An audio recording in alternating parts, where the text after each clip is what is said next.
Call of the Night is a fascinating anime that manages to stand out, not through action-packed battles or explosive drama, but through atmosphere, quiet introspection, and a story that asks what it means to be truly alive. At the center of this story is Ko Yamori, a 14-year-old who finds himself disillusioned with the structure of everyday life. He stops going to school, not because of anything dramatic, but because he feels no joy in it. And that's the first thing that makes Call of the Night feel real. Ko's reason for stepping away from the world is subtle, but incredibly relatable. The show doesn't paint him as broken or edgy, he's just lost. And it's in that loneliness that the night starts calling to him. During one of his sleepless walks, Ko meets Nazuna Nanakusa, a carefree and eccentric vampire who spends her nights enjoying freedom, blood, and video games. Nazuna isn't seductive in the traditional sense. She's not a romantic fantasy, but a chaotic, unpredictable presence who treats vampirism like a part of daily life. And that's where their dynamic becomes so interesting. Ko wants to become a vampire, but not for power or immortality. He wants to escape. He wants to live without constraints. But Nazuna tells him he can only become one if he falls in love with her.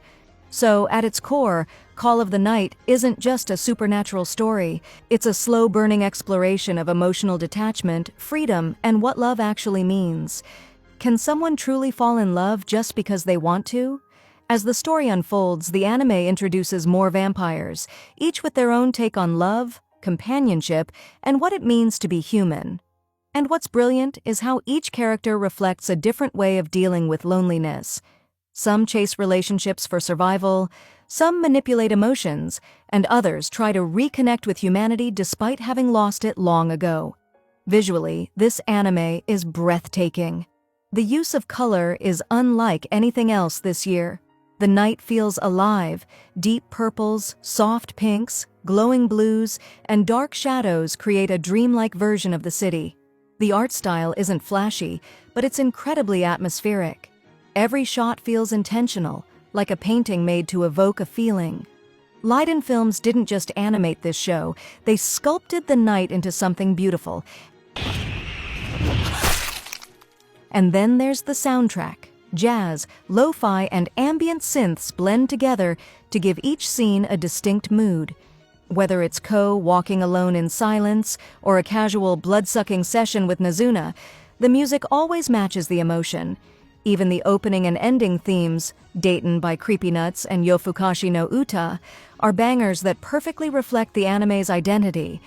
Now, let's talk pacing, because this anime isn't for everyone. Call of the Night moves slowly. Not much happens in terms of plot from episode to episode. Instead, it relies on vibes, dialogue, and character moments. There are no huge battles, no major plot twists every 5 minutes, and that's where it shines, or loses people. If you're here for action, you might get bored, but if you're here to feel something, to sit in the quiet of the night with Ko and Nazuna, this anime delivers.